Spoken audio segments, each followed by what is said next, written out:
Good morning. I'm Sharon Thatcher, editor of Rollforming Magazine.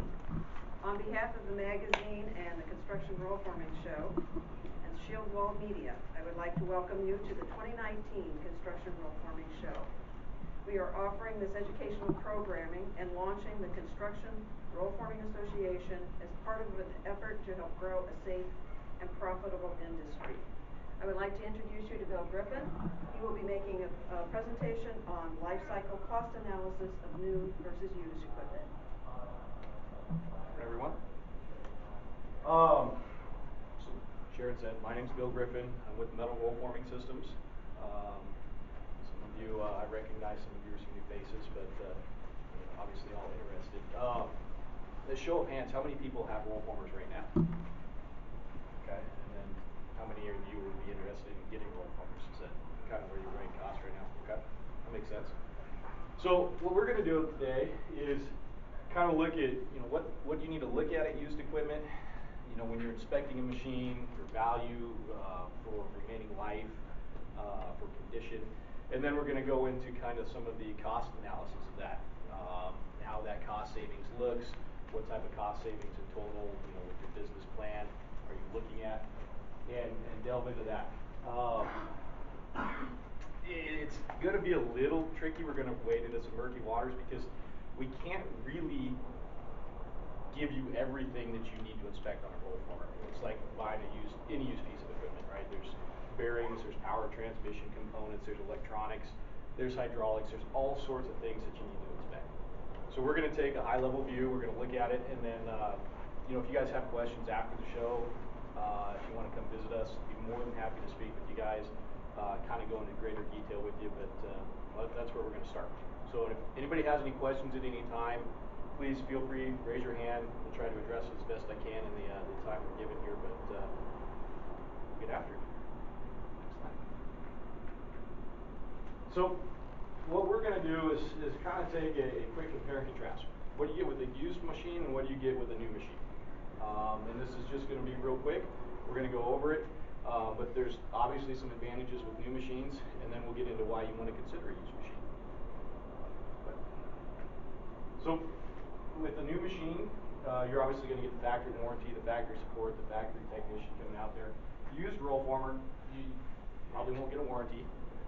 And then depending on manufacturers, you may or may not get tech support. How that works, you get one of our machines, don't care the vintage, we will support it. And that's true with most of the rollforming companies.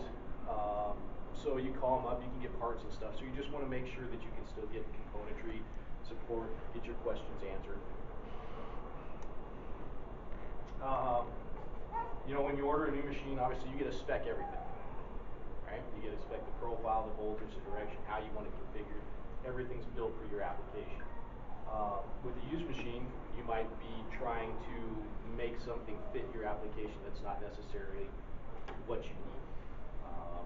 And if it makes sense to do it, makes sense to do it. And don't. This is going to be a real quick rundown. I don't want to discourage you from it, but we'll get into why we're going over this.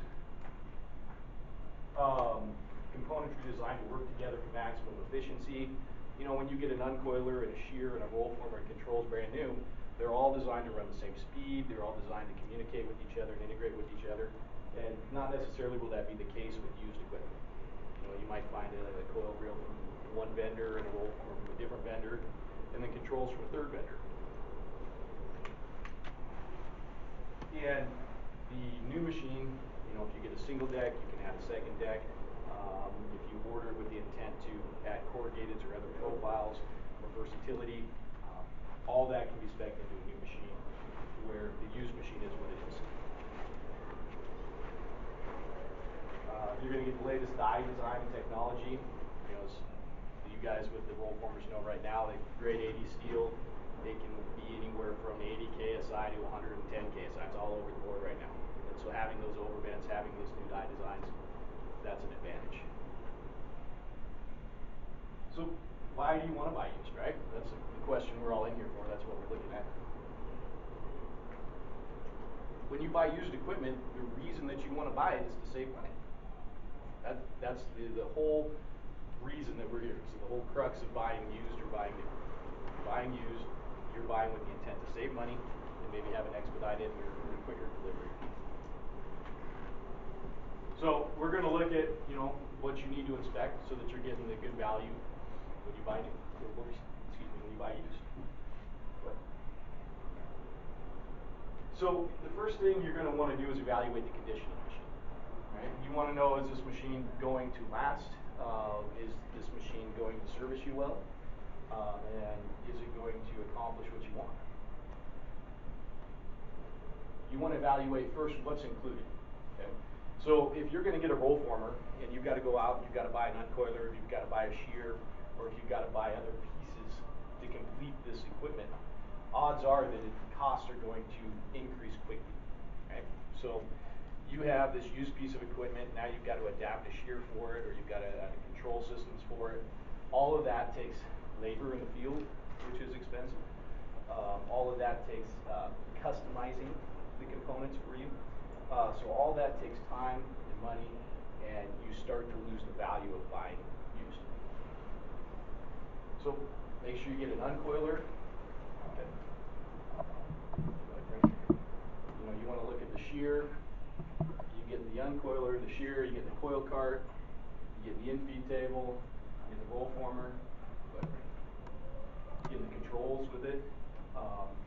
Is this all included as one operational package, or is this just a collection of somebody's stuff that they've had sitting over in the corner? Then again, going into the support and services is making sure that you can still get support and service for this. I've got some examples as we get a little bit further of some equipment, some used equipment. Some of the stuff, you know, if it's manufactured by, you know, us or ASC or Bradbury, we're still around. We're going to service it, right?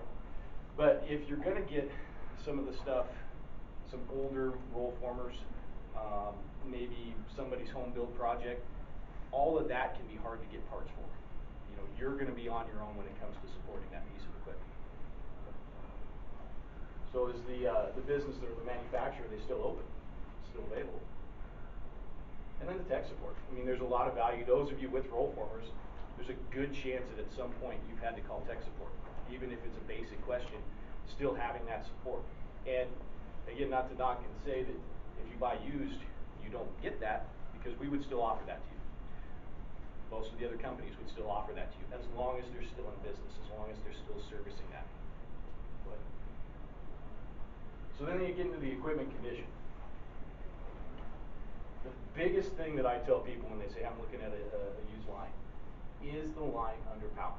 Can you go see this thing run? Okay? Because not only can you see it run, but then you can evaluate it better. Because you want to see, go ahead. The components function the way they should. Does a coil reel run? Does it turn on? Does the shear function? And does it run proper and consistent length sheets? All of that will tell you what type of condition it's in, both electrically, mechanically, and you're looking for those key features and those key indicators to tell you, is this line going to work when you bring it in and you put it under power?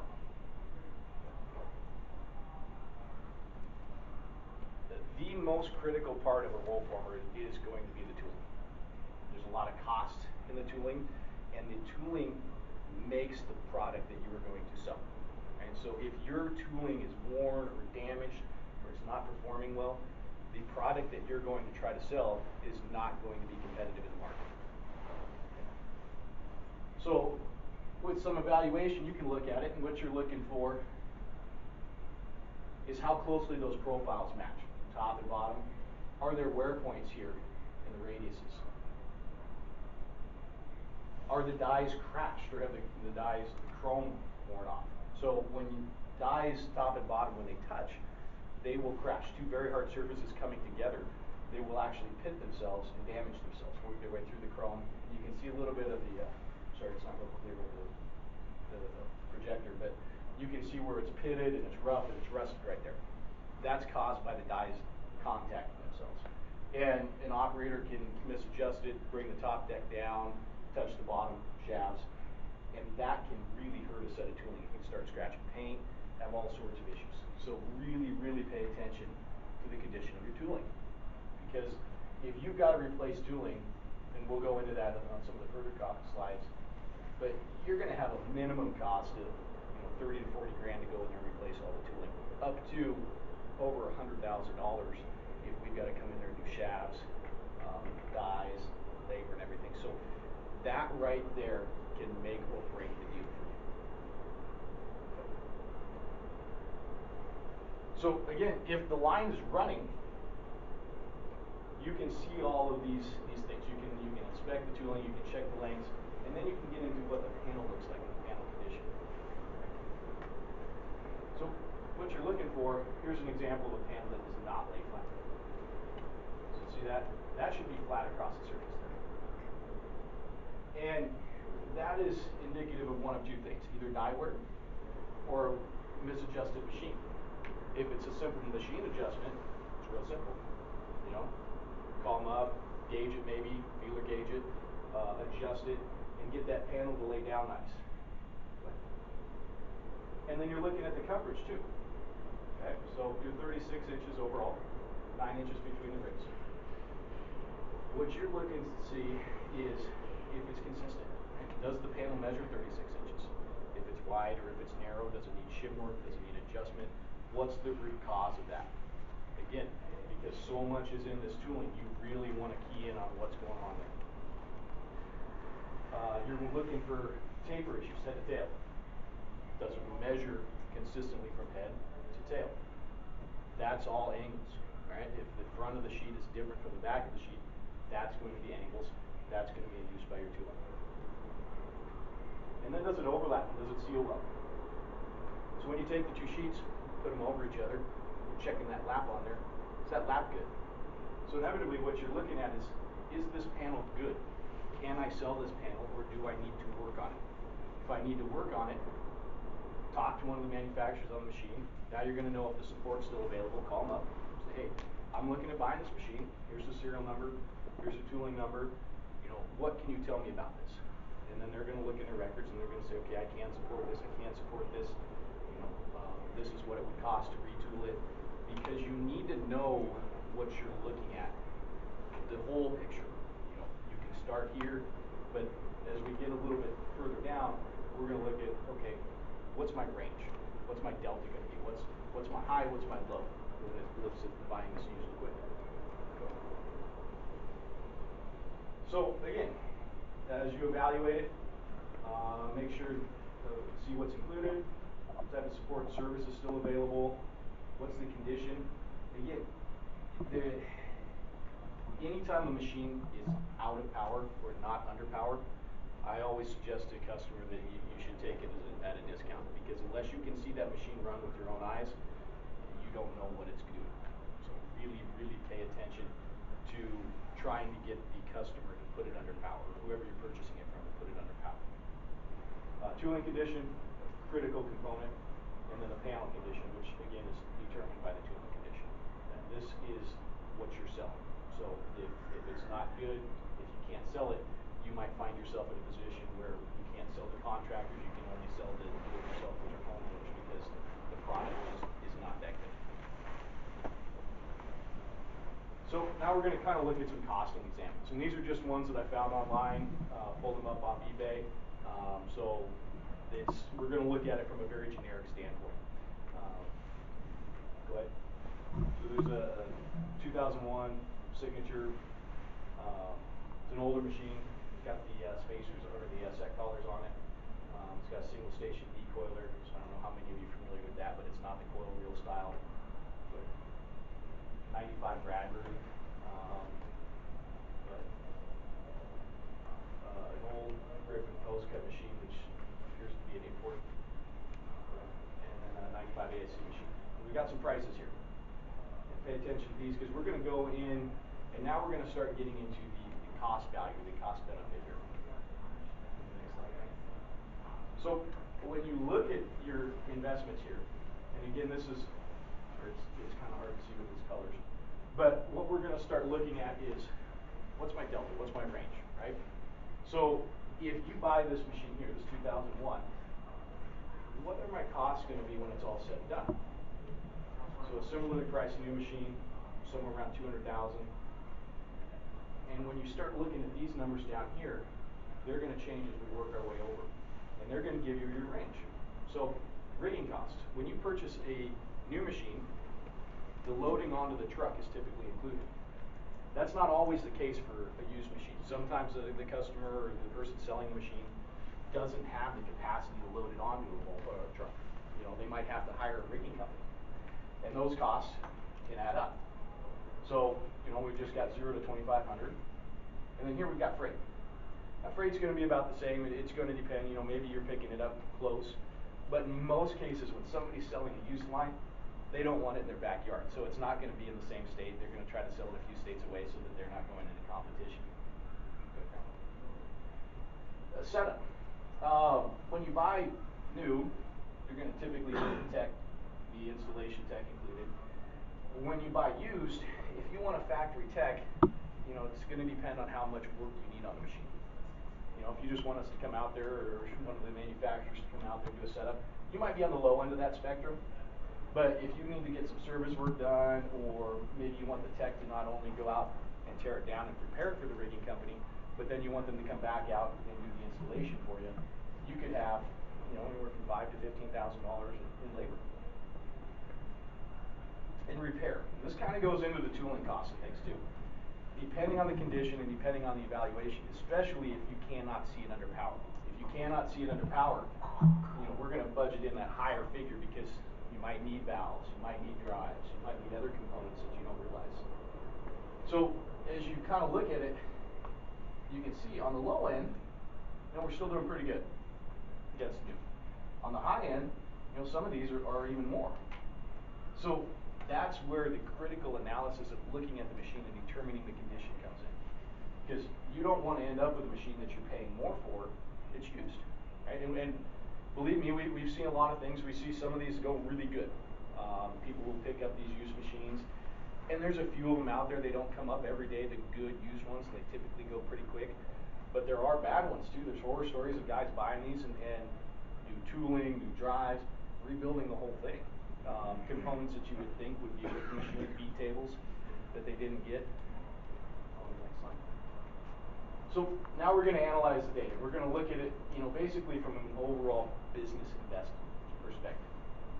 So you've got your new here and your used. And then we're going to go into, that's the equipment cost. We've got inventory. If you're going to do trim, you're probably going to get a shear and folder. And then you've got the building. And assuming that you buy a used roll former, that all the other cost categories remain the same. You know, you're going to have the same inventory cost for used as you will new. Same shear and folder cost, unless again you're picking up a used shear and folder. And then a building. All of those costs are going to remain pretty consistent. So going on to the next one, Frank.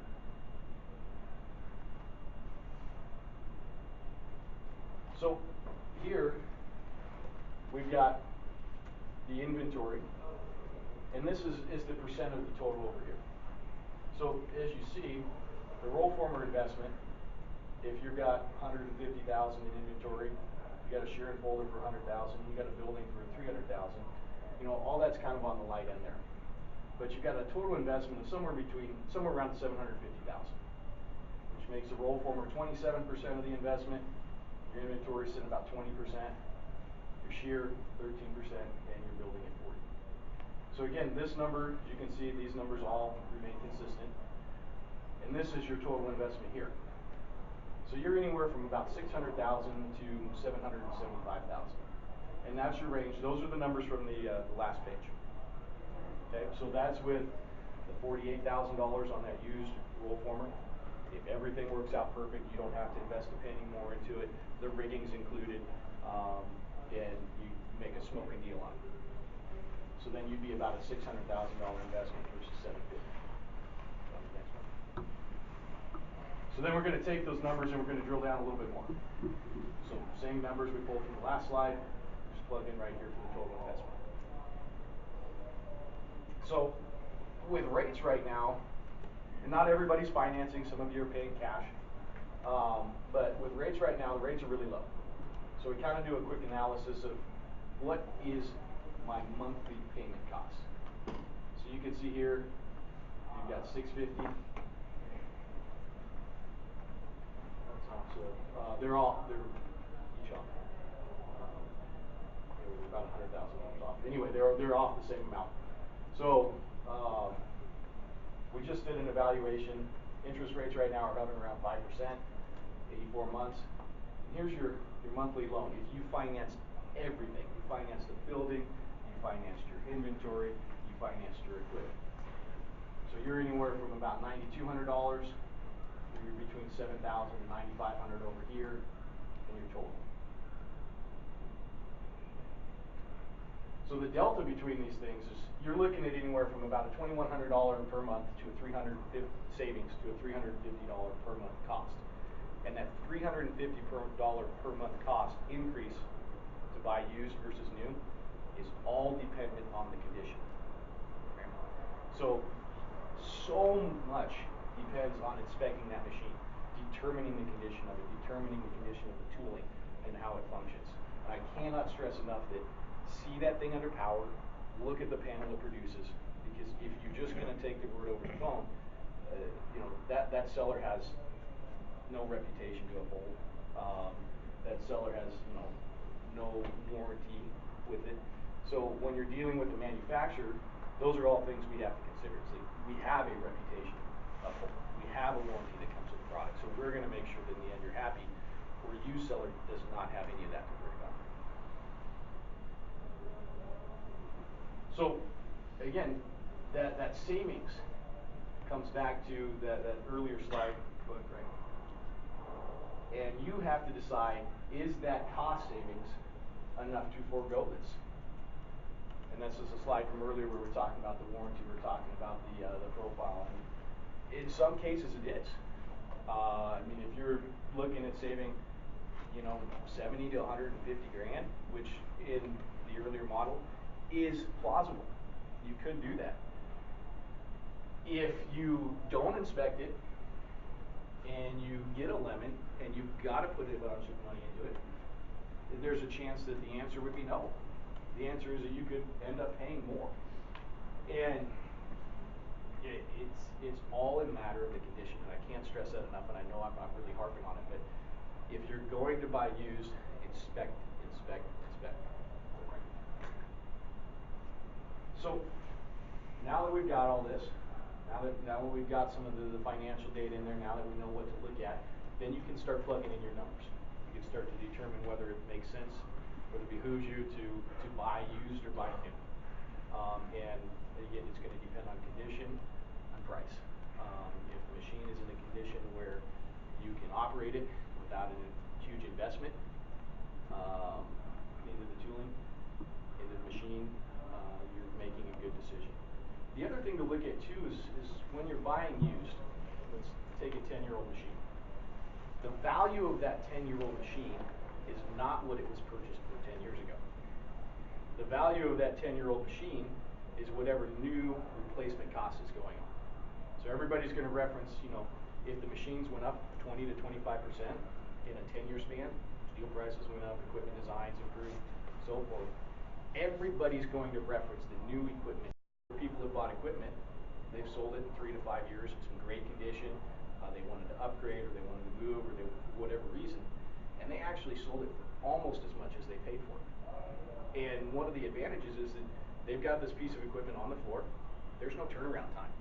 You know, they're not waiting 3 to 4 months for us to manufacture and make the machine specific to their needs. They're getting it right then and there, and they're putting it into service. You know, so it really depends on that condition. And if you've got a machine that's not depreciating, there's some value in that for you too as a machinery owner.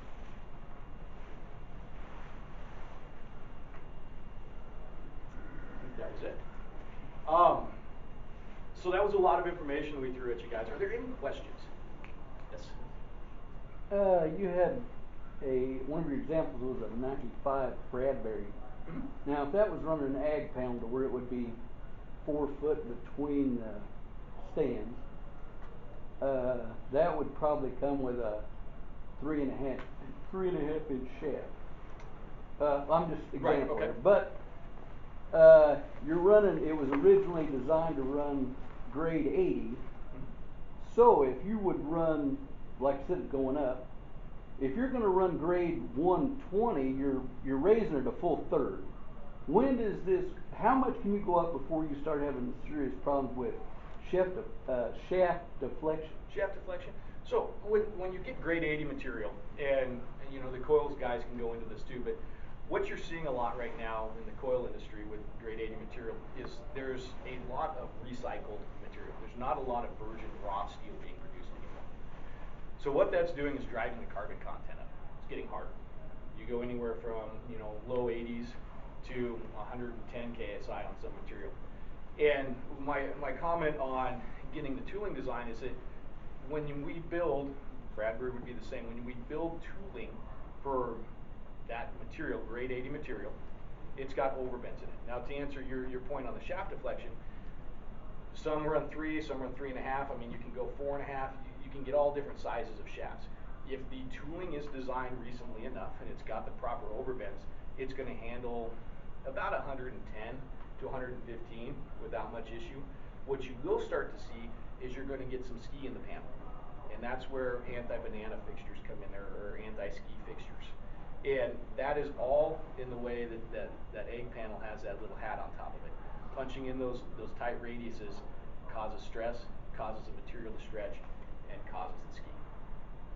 So again, the 95, they weren't having to deal with that as much, so odds are that over the span of 25 years, that their tooling has improved in design and overbends, and now can accommodate that harder material better.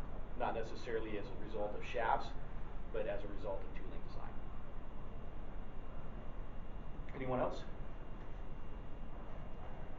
What causes if your panel wants to be Side to side. So that can be in the minor ribs too. So you're getting inconsistent angles maybe across the minor ribs. Maybe the bottoms aren't as flat as the tops. Maybe the overbends there in the minor ribs are either worn or different design, or they just need to be adjusted. And all that can kind of be talked through with the manufacturer. So if you call them up and you say, this is my tooling set number, what can you tell me about it? They'll do research. They'll decide, okay, we can update you to some new minor ribs maybe, or send me some pictures of the minor ribs. I know a lot of you have, like I said, I recognize a lot of you, some of you I don't. So Frank's here with me. He's going to be doing a class tomorrow. Frank does a lot of our technical support. Both of us will be available if you want to after the show.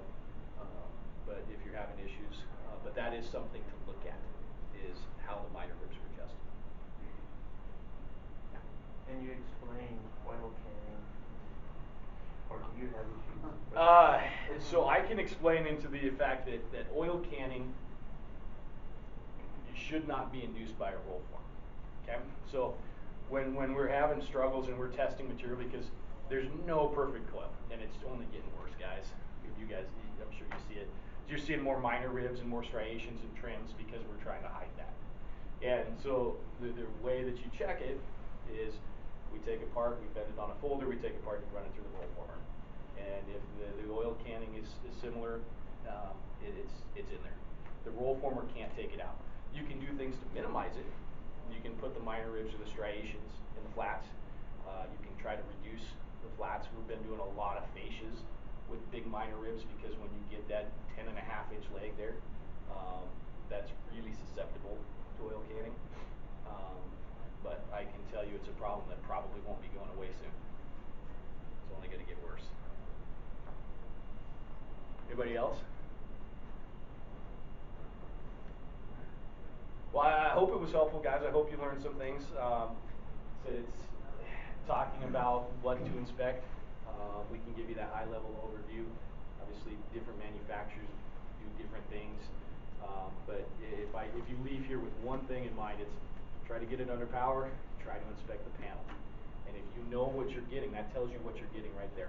If it's a good machine, you'll like the panel, you'll run consistent lengths, and from there you can go in and you can analyze it from a business investment. All right. Thank you. Thank you. Thank you. Thank you.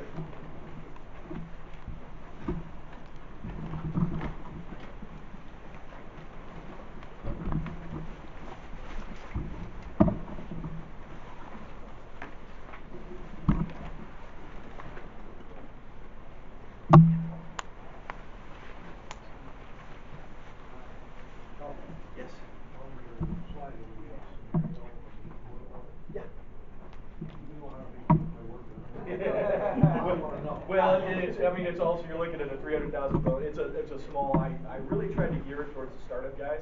But yes, screws and closers. Our experience, we run Brian and say,